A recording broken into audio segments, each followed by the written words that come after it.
Hey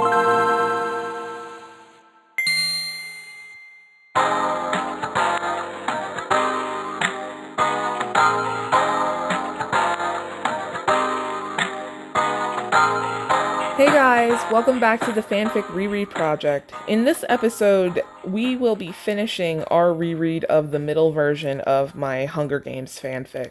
So let's jump right into, I think this is the third chapter of the games, as I was calling it before. I like how I'm saying that, despite the fact that there is literally no other chapter outside of the games in this story. But anyway. When I open my eyes again, it's to the sound of the anthem blaring above me. I didn't even realize I'd fallen asleep. When I lift my head, I see a square of shiny silver fabric where I'm curled up. My first sponsor gift! I guess I'll climb up the cornucopia and press someone. I move the parachute and find a little silver pot attached, filled with some kind of white lotion that sparkles a bit in the light. There's a note on it that says, "Apply liberally and stay alive." And below that, in parentheses, I see, "And stop being so damn nice." Of course. See, one of the problems with this not having the first set of chapters that happened in the lead up to the games is that little jokes like that about stop being so damn nice don't make any sense. When we go to read the later edit of this that was edited in 2016, you'll see the joke that that's actually referring to because I kept it in the story. I look up briefly and see that the only faces on the recap are Hanul and the girl from District 10. My heart sinks. I look down to check on the District 6 kids, and they're still awake. The boy points up at me and then to the sky. "You're next." Lovely. I hurry and put some of the salve on my leg while I can still see. The pain begins to lessen immediately. I put on a bit more and then I put it in my pack. I think I might be awake for good now. My first thought is of how thirsty I am, and my second is whether I should make a move. They've stayed on that side of the cornucopia, so they must think I'll go back to the forest. I know better than to think the game makers will let me do that, not with everyone else on the other side of the arena. I could get a decent head start since I'll be on the opposite side of them. The dark could help too. Okay, so let's pause really quick. When did Hanul, which is the other girl from District 8, I think I did say that in last episode, how did she die? Maybe it's because, there was a little bit of a time skip between when I recorded the last episode and this one. It's been about like 2 days, I think. And I've been kind of all over the place looking at different stuff. Since it's been a little bit of time, I think I've forgotten some of the details. And I don't remember us learning anything about like Hanul and where she was. So I'm assuming that maybe Hanul died in the fire or something like that, because the District 10 girl is the girl who got killed by the careers. We know that for certain, because that's what the District 6 kids are referring to. But Hanul, yeah, we haven't heard anything about her since when Katniss told her that she survived the bloodbath. But anyway. Could I chance a visit to the lake? I might, but I'm not sure. My leg might still be a detriment. I wonder if there might be some things left in the cornucopia, but I'm not sure. The careers can't have taken all those crates down that hill. At the same time, I doubt they would have let anyone else get to them. I don't have too long, considering how fast the sun moves here. Alright, it's now or never. Is it weird of me to think that it's weird that Katniss just assumes that everyone has gone to the city? She walked through the woods for a few days and didn't run into anyone else, understandably, except for the girl from District 10. And then the careers kind of like came and they left, but she didn't run into anyone else. Does that necessarily mean that no one else is around? I don't know. It just reminds me a lot of Katniss in the previous story where she assumed that the game makers were controlling the sky despite the fact that we got one instance of the sun rising a little bit faster than it should have. And for all we know, like it maybe didn't because we don't know what time of year it was. Well, we kind of do. I think it's summer, but still. I don't know, maybe that's nothing, so I'll just keep moving. I slip my pack back on and then I try to slide back as quietly as I can. I stop when the cornucopia begins to curve underneath me. Oh, I didn't realize how far down it is. I climbed that? With this leg? No, I can't think of that right now. I don't have the time. I roll onto my stomach and slide myself down towards the ground. I'm going bone-achingly slow, and when I finally let go, I fall down. My leg aches, but it's nothing compared to the pain from before. I wait a moment to make sure the District 6 kids haven't heard me, and then I inch toward the mouth of the cornucopia. God, it's so dark now. I have to wait for my eyes to adjust a bit. Once things become clearer, I can see that the inside of the structure is completely bare. The grass inside has gone dark, like it's been burned. I remember the explosion I heard earlier. Did they blow up everything they couldn't carry? How did they do that? They still haven't heard me, so I think I can get to the lake. I pull out my water skin and iodine before I start going, and then I creep towards the water. As I get closer to it, I look back and see them silhouetted against their small fire. Shame on them for not checking, I guess. I take my time when I get around the plates that lifted us into the arena, but then I see that the ground around them has been dug up. The District 3 boy must have reactivated the bombs for them. That is clever, I'll admit, if not a bit reckless. So this is actually a pretty big change. I'll stop here. I think this is something that we did not discuss at all in the original Hunger Games fanfic, but it's actually really relevant now, more so than it was there. So one of the reasons why I opted to completely rewrite the Hunger Games and change how the games themselves played out was due to what's called the Stations of Canon. And what that refers to is certain beats in a story that are always replicated in fanfics. So, for example, in like a Harry Potter fanfic, even if it's something based on like an OC or an original character going to Hogwarts for the first time, they're always going to get sorted. They always go to the first feast. You always see the first day. These are like hypothetical ones because I never actually checked the TV Tropes entry for this, but hypothetically speaking, those would be Stations of Canon. But for me, when talking about this story, I use Stations of Canon to refer to actual events from the original Hunger Games story that I replicated in my fanfic. So if you remember back in the original fanfic, up to a point, pretty much everything that happened in the original story happened in my fic. However, as the story started to change, that aspect of it started to change. So here is an example of a Station of Canon that actually happens differently. We got the whole thing. Katniss fights over the backpack with the District 9 boy. She runs off into the woods. She treks. She can't find water. Fire happens. Her finding water was actually cut out, so that was a difference. But the fire chases her back toward the cornucopia. Like, all that stuff is stuff that happened. However, here is the first time we get a actual diversion of the Stations of Canon. Instead of hiding in a tree, she is chased up the cornucopia by her assailants, and then here she's able to sneak away and get to the lake and all this stuff. But you also have this explosion. So the explosion here, sort of, in this story takes the place of the explosion that Katniss triggered in, I think, like chapter 7 of part 2 in the original story. It's the one where she blew up the career supplies, because it's the only time it happened in that story. Here, instead, the careers blew up their own supplies so no one could get the stuff that they couldn't take with them, which I think is a nice twist on the story that says a lot about the careers as characters. The reason why I say that this is sort of a replacement for that other moment is that I'm pretty sure I was writing up to that happening anyway. And I think the implication is that they didn't use all the explosives and they took the other ones to booby trap their thing. So that Station of Canon was actually still going to be passed. But this was something here to kind of throw the audience for a loop. As we'll see in the later story, the Stations of Canon get kind of thrown around and kicked out of the story much more freely. But as of right now, this story is kind of like not so much not passing the Stations of Canon as much as they are changing them. But moving on. Once I'm past that, I'm in the clear. I stand up straight to relieve my leg and hobble towards the water. I'm resisting the extremely inconvenient urge to wade into this. I fill up my water skin and then put a few drops of iodine in to purify it. I close the water skin and put it back into my bag because I'm gonna have to wait for it anyway. I snap up at the sound of a shout, just in time, too. I sling the pack on my back and make a run for it. I have a head start, thank God, because I'm a bit clumsy. This hill is going to be the death of me. An arrow whizzes by my head as the ground begins to slope beneath me. How in the world is she a better shot on moving targets in the dark? It doesn't matter. I bend over to pick it up, but I go unsteady just as I get a hold of it and tumble down the hill and into a wall. There are stars in my eyes as I get back to my feet. Oh God, that hurts. That crash has slowed me down even more. They're still coming down the hill, so I have a bit of a start. I try to pull my knife out of my pack as I search for a hole or gate or something. An arrow flies behind my head as I duck into a crack. They've definitely seen me, seeing how she's got night vision, apparently. I run away from the wall, stumbling over piles of crumbling brick towards the nearest standing building. What have I run into? The building has a top floor, but there aren't any stairs. Maybe that's for the better. They won't be able to follow me up if I get up. There's got to be somewhere to climb. There has to be. A distant yell motivates me to look harder. There are a few bricks protruding from the wall near a hole in the ceiling that I can work with.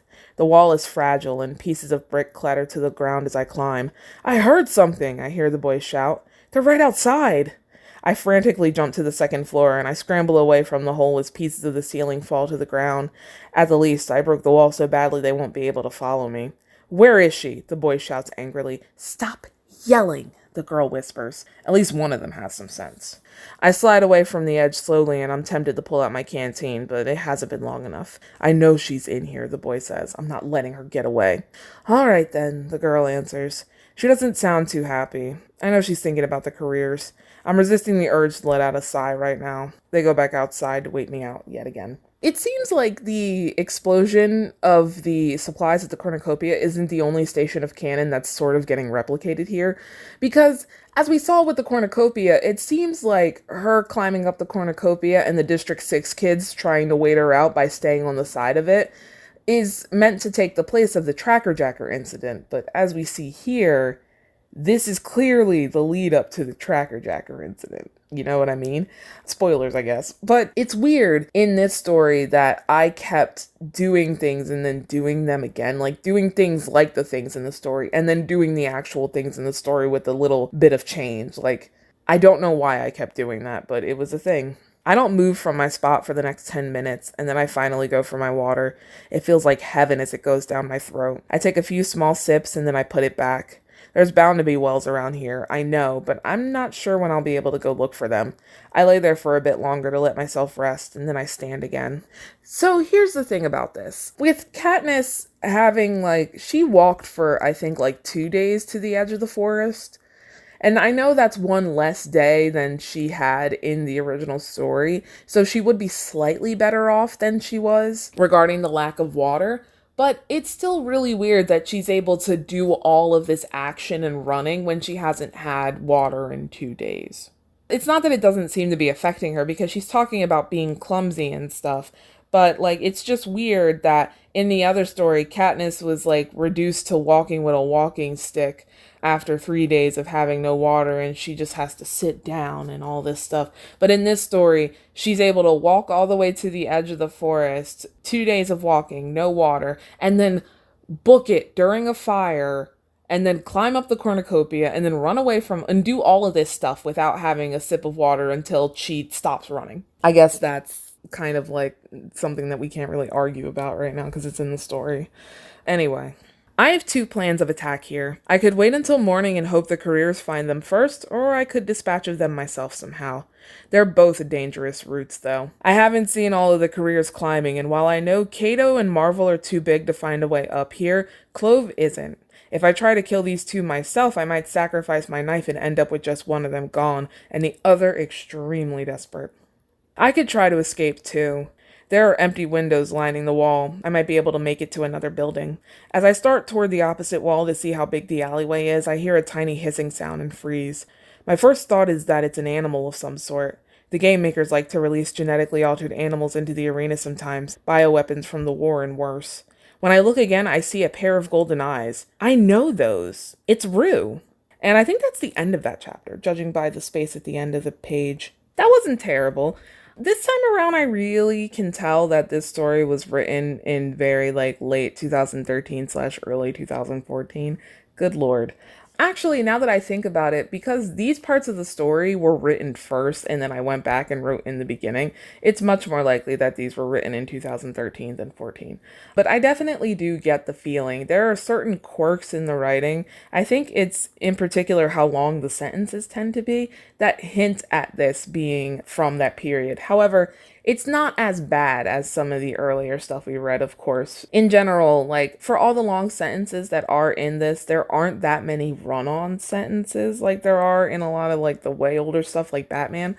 As well, as I mentioned, there are some interesting aspects in the writing. I mentioned this stuff last episode, but there are some interesting aspects in the writing that make it really feel like it's happening in the moment that I probably wouldn't have put in an earlier story. It definitely feels like a more refined version of some of the stuff I was writing earlier that year.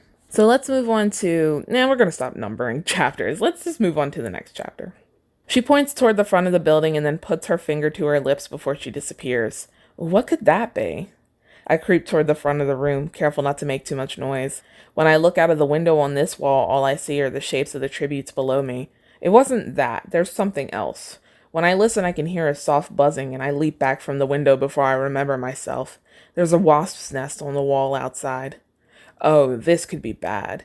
They could just be regular wasps, but knowing the games, they're probably tracker jackers. Big, gold-bodied things with poison in their stingers that'll make you hallucinate, or something just as bad. Rue must have wanted me to make it fall. The problem will be getting it off the wall. Are the bricks loose enough to push them out? They might be, considering how old this place seems. I have to try.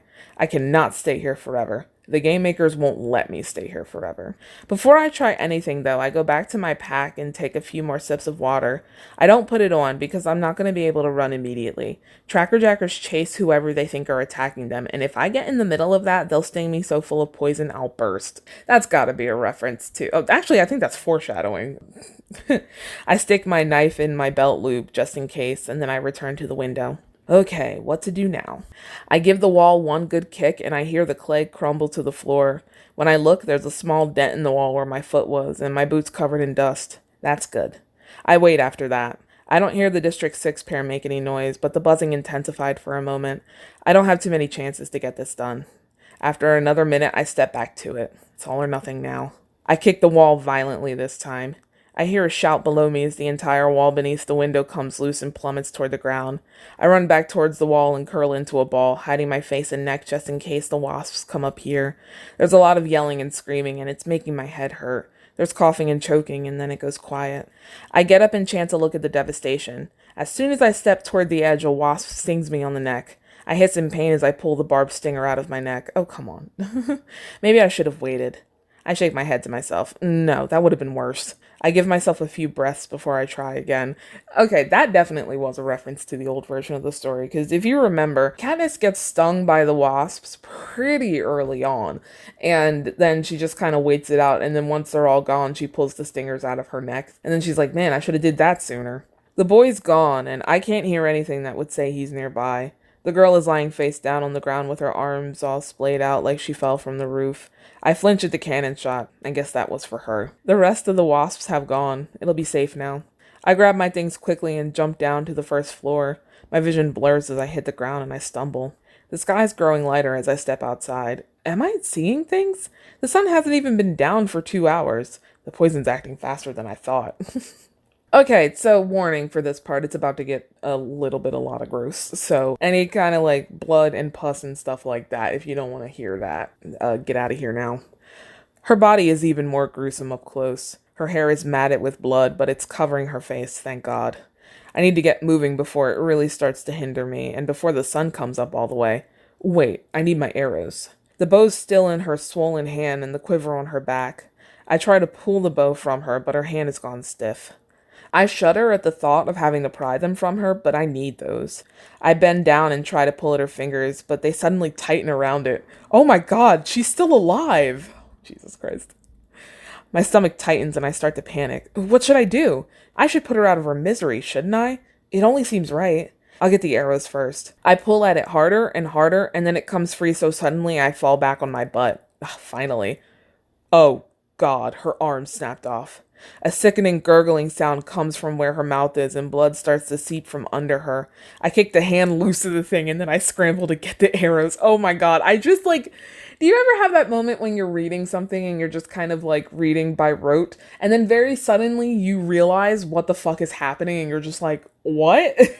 I just had one of those moments. Oh my God. My vision goes fuzzy again as she wheezes out another jagged breath.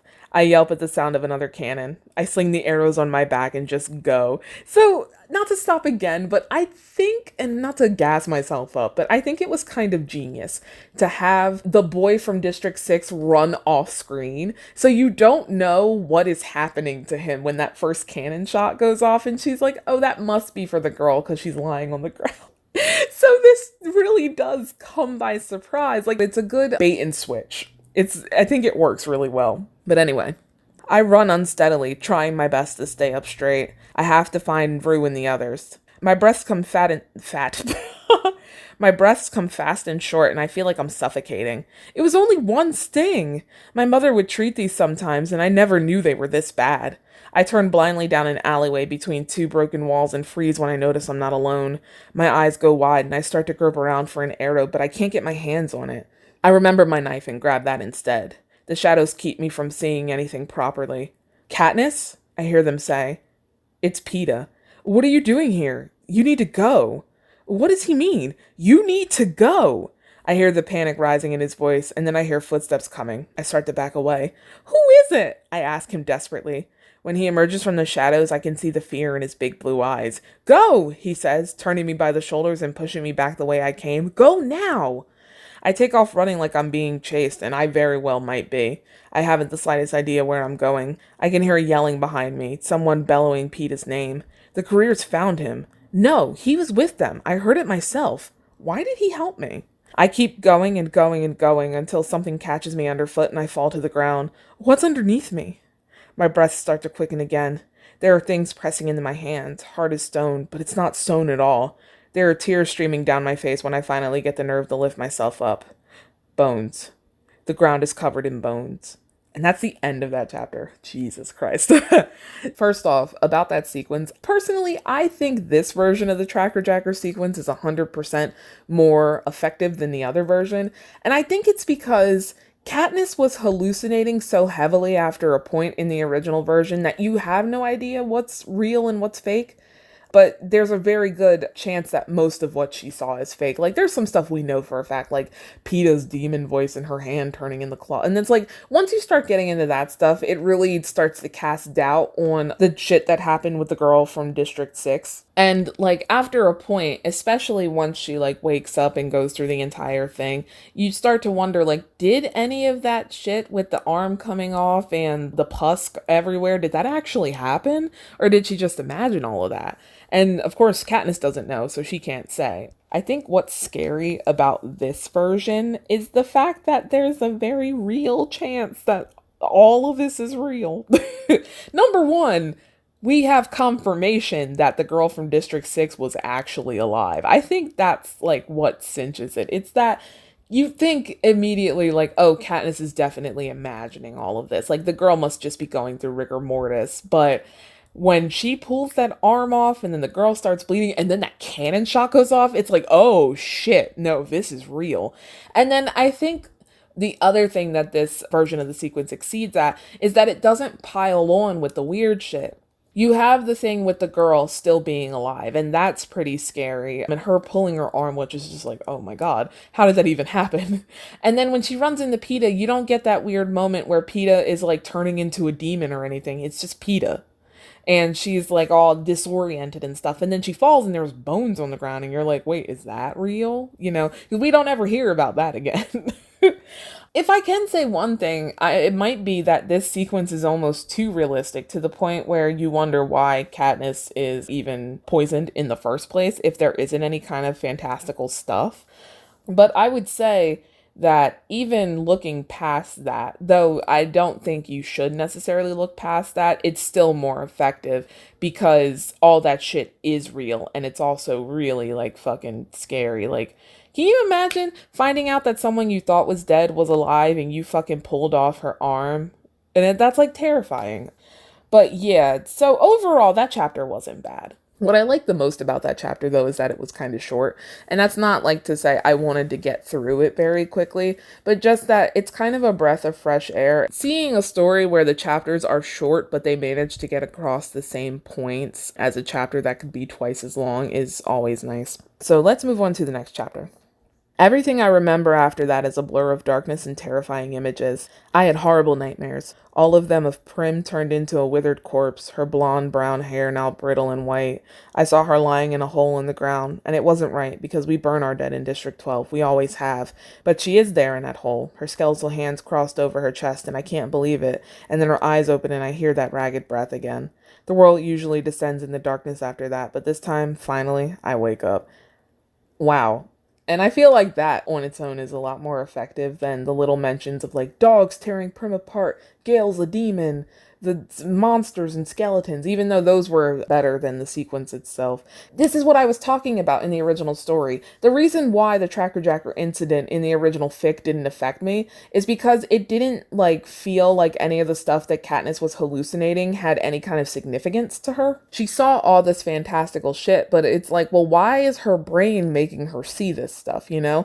And I thought her nightmares were more effective, even though they weren't really described all that much, because you could tell immediately why she was having those nightmares, you know? And here you can argue the same thing. The Tracker Jacker incident doesn't have any immediate relevance to what Katniss is going through for what she's hallucinating. But here, clearly she's not hallucinating all that much, except for possibly maybe kind of the bones. And that's so oblique that you can't draw it into anything. But this nightmare works because you know immediately why she's having that nightmare.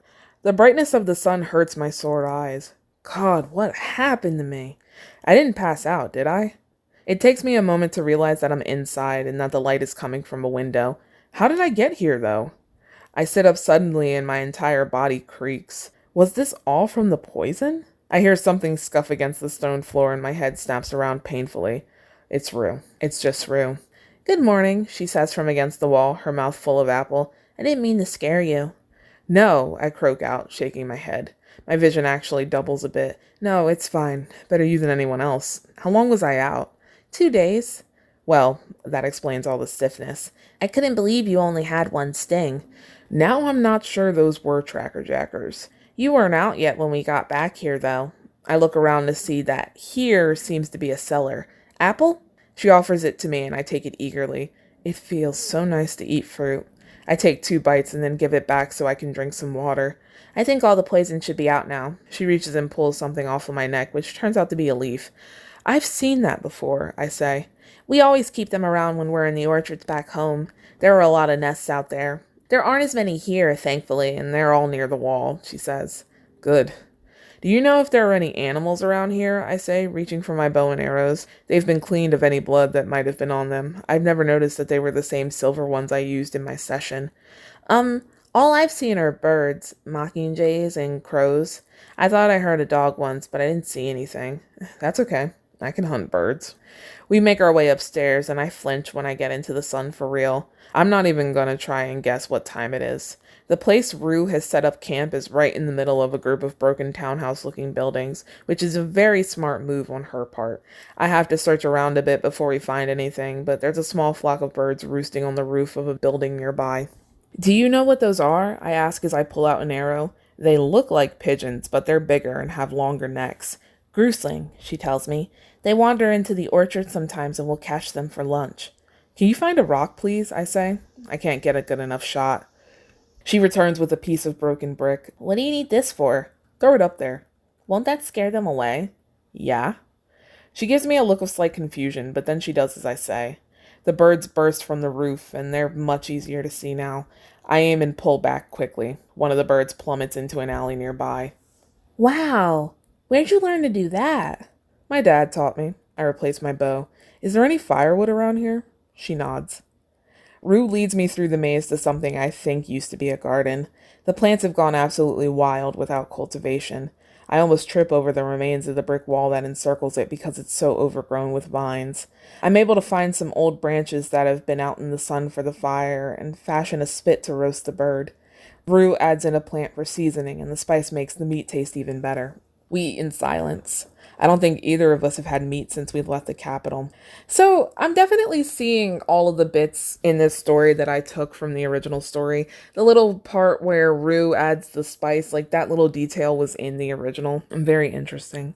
I've never had this much to myself, she says as she finishes her wing. I'd have thought that you have more in District 11. Well, not meat, I mean. She shakes her head. Yeah, I'm almost a vegetarian, but most of our crops go to the capital, and we're definitely not allowed to eat any of it before it's been accounted for. Are you allowed to use any of your coal in District 12? Not unless we can buy it. My family can't afford much. So another thing I do notice is that while I notice little details from the old fic that have been carried over, I also notice a lot of parts of the old fic that have been supremely streamlined. That conversation is quite a bit longer and has a lot more inner monologue stuff in the original fanfic, but here it's just they talk to each other about everything. There's no like stopping and it's like, all right, you're from the agriculture district. Do you get to eat any of it? And she's like, no. And then like Katniss doesn't ask what happens when they eat it. It just goes straight to, I thought you had more. No, we don't. It goes to the capital. Do you get to use your stuff? No, we have to buy it. That's it. So that's interesting too. And I think it definitely helps the story. I smother the fire out with dirt so it doesn't smoke, and Rue picks some berries before we go. When we get back, we take inventory of our supplies. Most of the contents of my bag are still intact. I still have all my crackers, and I'm only down 1 stick of jerky. I add the arrows I put in my bag before in my quiver. Rue has all kinds of roots and berries, an extra pair of socks, a water skin, and a slingshot she made herself. She's running low on water, so I give her some of mine for the time being, until we can get to the well she found. I can see the light starting to redden on the floor once everything is in order. The days move so fast, I say absently. You notice that too? She says back. Yeah, I don't think that's the real sky, you know? Maybe they projected on a force field or something. Can they do that? And then she backtracks. Of course they can. What am I saying? We both laugh. When the anthem plays at sundown, I peek up at the sky out of the small window. No one has died today. You said I was out for 2 days, right? She nods. Did I miss something while I was out? She shakes her head. No one died yesterday either, and the day before that was just the pair from District 6, and you were there for that. I'm surprised they haven't tried to chase us toward the careers or anything, I say as I pull out my sleeping bag.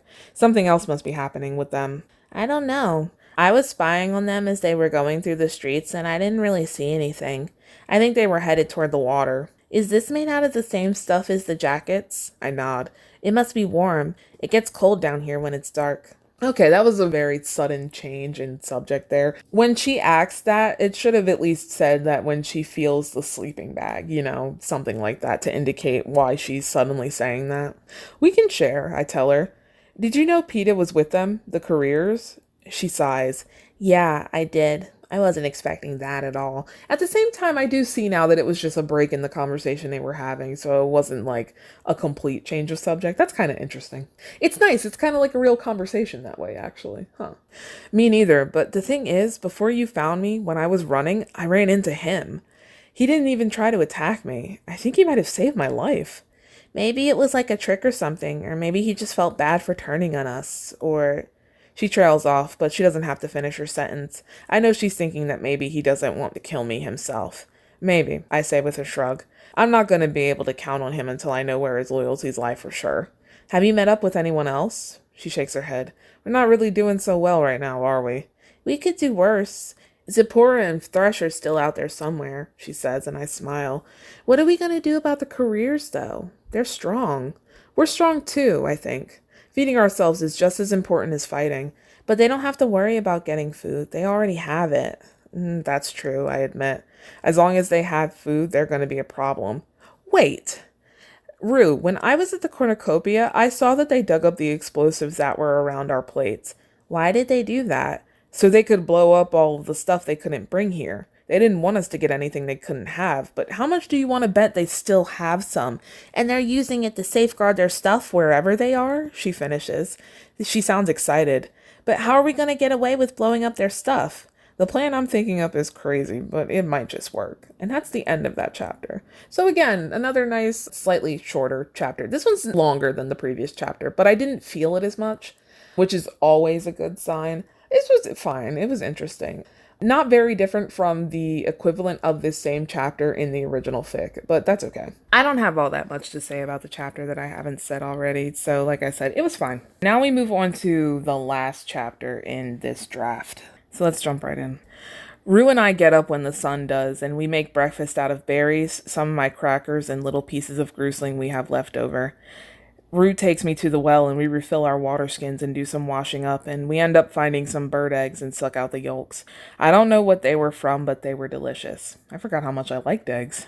So what's the plan? Rue asks. She sounds eager to get started. I think the reason why I keep noticing these little moments that echo the original story is not just because I'm remembering the original story, though that is definitely a thing, because as I mentioned during that reread, I recorded a lot of these episodes out of order. So I'm actually reading these two things a lot closer together than the posting order would have you realize. But it's also because I keep thinking about the newer version of this story, where a lot of these little detail moments aren't there. But I'm also seeing things from this story that weren't in the original that got carried over into that, you know? So little things like her sucking the bird eggs. This story really is a retelling of the original fanfic with some changes to details about where they are in the setting and stuff like that. So it is interesting, and I understand sort of why I went back and changed the games yet again, because I kept having those feelings of like, this doesn't feel different enough, because when you really get down to it, it isn't different. Yes, there are a few different events, but at the end of the day, like, when you see those little lines of like, oh, we sucked out the yolks, it's like, oh, wait, I am still reading just that same story again, but slightly different. Moving on. Well, I think we should distract them so we can get to their stuff, I tell her. Honestly, my first thought was just to blow it up whether they were there or not, but I don't know how their camp is set up yet or what exactly they did with the bombs. We should definitely find out where they are. You said you saw them going toward the water, right? The waterfront is far enough from us that we're going to have to move our own home base. I hope the game makers don't mind, but I know they probably heard us last night and made sure everyone else in Pan Am did too. Okay, so hold on. Stop. Skirt. This version of the story, as I mentioned before, changed the names in accordance with the language changes that happened in Profs, which is basically the main story, quote unquote, that took place in this world. So why is Pan Am still called Pan Am? That doesn't make sense. The name of Pan Am should be in Elvish. That's very strange. Because I didn't change that, and I know it's kind of hard to tell because I've been changing the names, but I didn't change that. That's written this way. That's very, very weird. Like, presumably a language akin to Latin did exist in this world, but none of the people who are part of what makes up Pan Am here would have spoken that language. It happened in Westeros. So, not really sure where that came from. We go back to the garden one last time and collect food and wood for the journey. Between the two of us, we're able to find some other edible plants to supplement the berries. I put more cream on my leg before we go. Oh, wow. You know what? That just reminded me of the fact that in the other story, after Katniss gets her injury on her leg, she puts cream on it once and we never hear about it again. This story, I actually managed to remember the fact that she had an injury. Wow. But anyway, we talk about home while we walk. I've never seen the ocean before, Rue admits to me. Not until I came here. Really? I've always thought that the other districts were islands too. I always thought all the other districts were on the mainland, she says with a shrug. Are you close to the capital? Not really, I don't think so. Us either, I say with a shake of the head. I can see other islands, but I can't see the capital. I only know they're south of us. She nods. And they're east of us. What's it like outside of your gate? She tells me about the fields and how the grass is all so tall that you have to climb just to see over it. She says that from the trees you can see the lights of another district across the way. I think it might be 9 since they make the grain and the land we're on is good for growing things. Are there beaches in District 12? You know, I've never seen the shore. There's a forest though, and beyond the land slopes down toward the water. We've got grass too. They call it blood grass because red flowers grow on it in the summer, and when you look down on it from the top of the island, it looks like a sea of blood. After a moment, I add, I've never realized how creepy that is, with a laugh. I wish I could have learned these things in school instead of during the Hunger Games. All I know about the other districts is what they make for the capital. Huh. I love that little moment. Again, I love that the inner monologue here really feels like you're inside someone's head. So, I don't know if I ever talked about the geography changes here, but unlike the other story where Pan Am was centered around like southwestern Essos, here the country is in northeastern Essos. So it's on the other side of the Bone Mountains, which I think is actually mentioned in that opening chapter that we read last episode. So all of the districts are east of the mountains, with some being closer to the mountains than other. I think District 2 is in the foothills of the mountains. And then, like, so if you look at a map of Essos to get your bearings, If you look at the area where the Thousand Isles are, and then like the Leviathan Sound and the lands of the, I think it's the Jogosnai, I'm not sure how you pronounce that, but in that area and like where Mosavi is, all between that and the Bone Mountains up north, that's all considered part of Panem. The one difference is that the Thousand Isles don't exist in this universe. I kind of erased a bunch of them, so there are a few. It's more like the handful of isles instead. But District 12 is in that area. It was originally one of the Thousand Isles. I think District 6 is also on one of the islands, but those are the only two districts on islands. And then like 4 is on the mainland, but it's on Leviathan Sound, and 2's in the mountains. 1 is just south of the capital. The capital is, I think it's on the mouth of the river that, I forget the name of this city, but if you read like The World of Ice and Fire, the city that's kind of like hidden on a cliffside, and the people kind of look like lizard folk, and they worship like basically the Lovecraftian gods or something like that. Where that city is where the capital is, but it's not a cliff. We can talk about this more when we get to the other story, but I just wanted to update that. So the geography is a little bit different, but it's still Essos. It's just a lot further away from Westeros than it was originally. The further we move from our old hideout and the closer we get to the water, the bigger and more impressive the buildings around us become.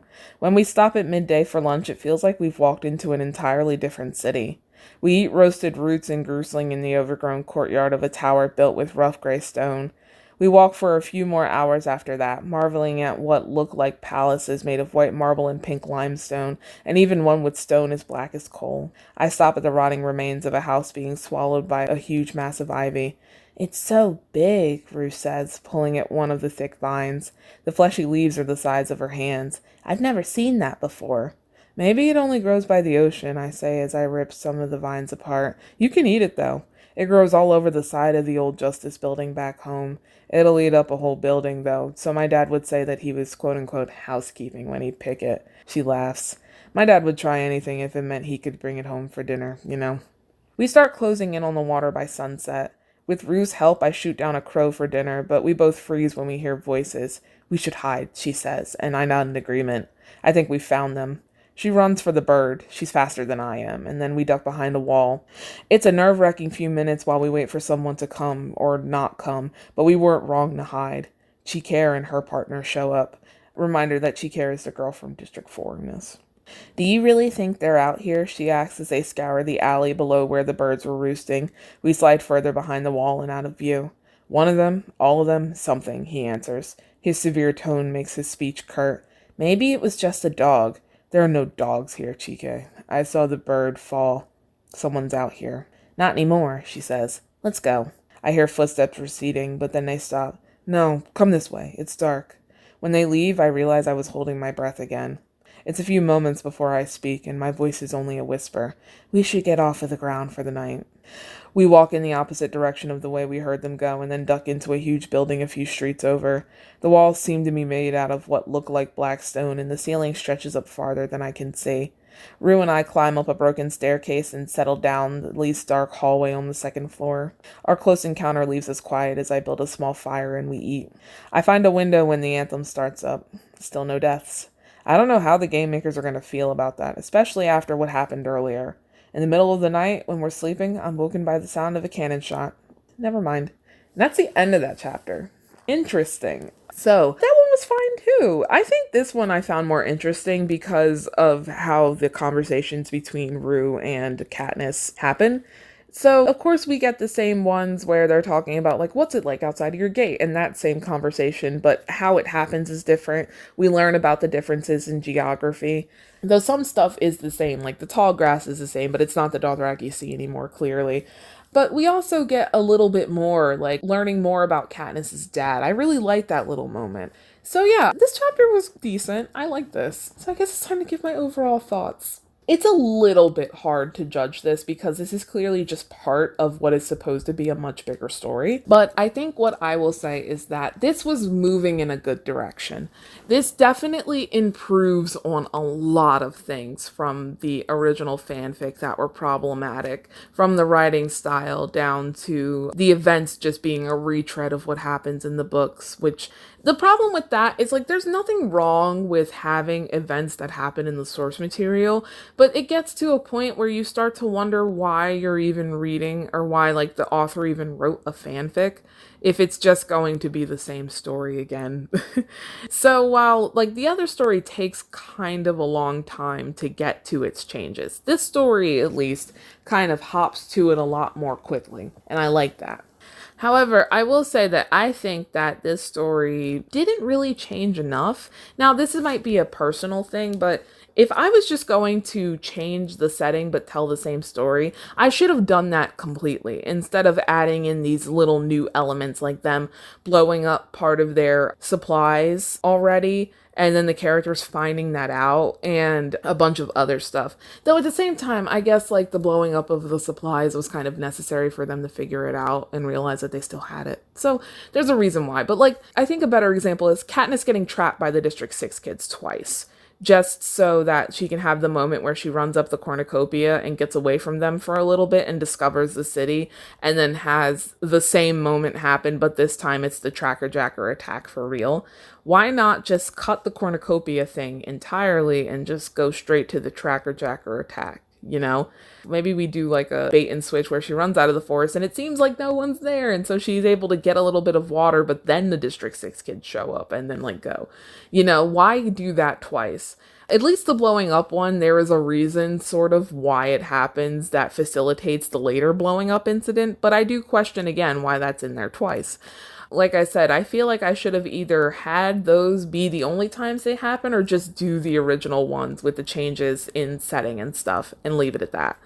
But yeah, overall though, I think that this is, again, moving in a good direction. It does have problems. I'm not a big fan of the writing style of this, but it is readable, and I think that matters the most here. Not that the original story was unreadable, especially once it got to the end, but it was annoying at points, and I don't think any of the prose in this was annoying.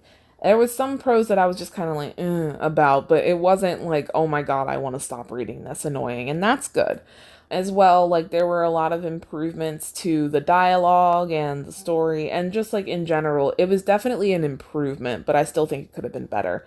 So that's it. So the next reread that we're going to be doing is Lego Story. This one's not going to be as short as this, but it's not going to be like super long either. But either way, and this is the original version of Lego Story we're coming up on. There are at least 2 different drafts of that story, so look out for that. If you liked this episode and this reread, subscribe to the channel and like the video on the YouTubes. I did it backwards this time. What? And then you can be here when I upload the Lego Story ones and other videos later down the line. You can check out other past videos too, because that would really help me out. And I will see you for the next reread. Bye!